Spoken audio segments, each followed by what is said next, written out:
Oi, gente. Eu sou o arquiteto Emanuel Lemos. Eu cheguei, eu cheguei no projeto a partir da professora Nag, né? Ela foi a minha orientadora do TCC e a partir daí eu soube do projeto e me interessei em me inscrever. Trabalhou em 2 projetos, né? Eu trabalhei em 3 projetos. 3 projetos. Isso. Você pode falar um pouquinho de cada um deles? Claro. Eu trabalhei para o projeto da Dona Branca. A Dona Branca, bem dizer, ela tem 2 casas no terreno dela. Então tem uma casa na frente, que era utilizada pela filha, e a casa dela ao fundo. Eu acho que esse foi um projeto de reforma, e dentre as casas que tinham lá, eu acho que era uma das que tinha uma situação um pouco melhor, né? Então ela tinha as paredes um pouco mais fortes, né, mais estruturadas, tinha já a presença de tela para conseguir conter os insetos. A varanda na parte de trás, ela já era uma varanda elevada, sendo que aquela parte do quintal dela alagava, né? O telhado não tinha tantas patologias, não tinha tantos problemas estruturais, e era uma casa que eu faria apenas uma reforma um pouco mais básica, né? A outra casa era a casa do seu Jefferson.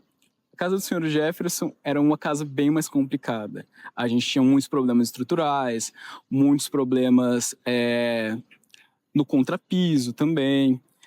Eles estavam vivendo numa situação um pouco complicada, né? Porque tinha apenas um cômodo para comportar todos os ambientes da casa. Era um único cômodo multifuncional, que era cozinha, que era quarto, que era tudo ao mesmo tempo. Eu utilizei como referência projetual e me baseei bastante nos projetos do Queré, que é aquele arquiteto africano, que ele tem umas soluções de conforto térmico sensacionais, né?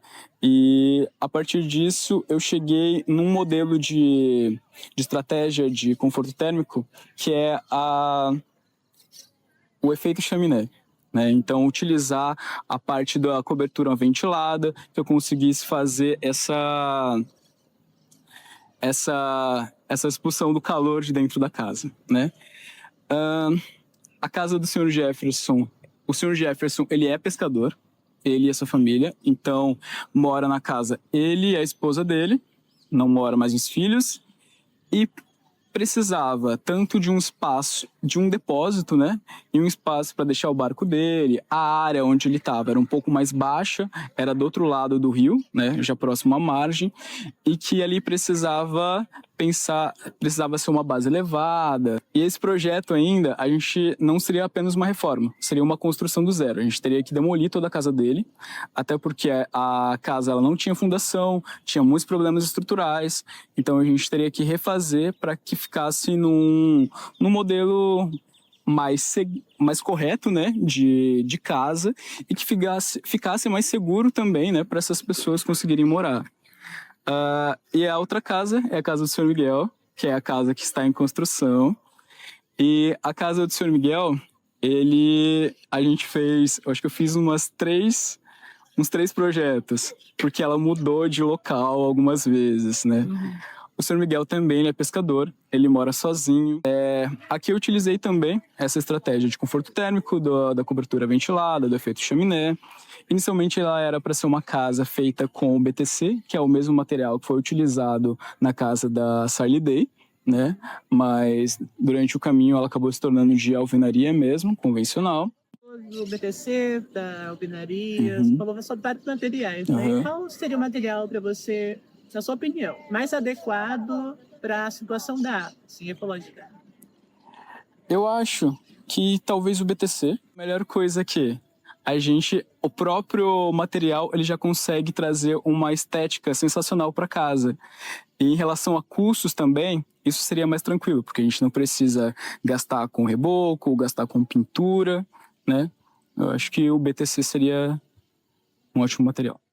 E aí eu queria pedir para você falar um pouquinho sobre a técnica que você usou para a base da casa do São Miguel, né? Que é de pedra. Fala um pouquinho sobre isso também.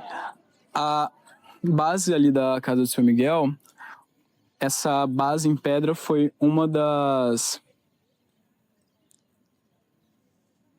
Me fugiu a palavra. Foi sugestão da Bianca, né? Que está executando a casa. A utilização da pedra de mão foi porque é um material fácil de se encontrar, né, por aqui, e que ela iria trazer essa rigidez que a gente precisaria ali para a base da casa do Sr. Miguel. Sendo que a casa dele, se vocês forem ver, ela está num barranco ali. Então, como a gente não ia conseguir fazer uma estrutura de estaca mais profunda, né? Então a pedra de mão foi uma solução nesse caso. A pedra de mão, ela já estava presente na fundação, na base da casa existente lá, né? Então a gente fez, bem dizer, uma ampliação do que já tinha também. Sobre o plano de necessidades, eu acho que essa parte de configuração dos cômodos não tem tanta diferença, mas em si as condicionantes do local, né? Por exemplo, como a gente está numa área de preservação, então a gente precisa ter um pouco mais de cuidado com o material que a gente vai utilizar, que ele não agrida o ecossistema local. Também pensar em meios, né, de conter os insetos, que tem muito na região também. A parte de conforto térmico, já que aqui a área, durante os períodos mais quentes, é extremamente quente, e nos períodos de frio, o frio é seco e severo, então precisava de estratégias de conforto térmico que suprisse esses dois casos extremos, né? E eu acho que a coisa principal é por ser um terreno alagadiço. Então, eu acho que na área urbana, eu nunca pensei em um projeto que eu precisasse utilizar uma base elevada ou que eu tivesse esse tipo de terreno para trabalhar, né?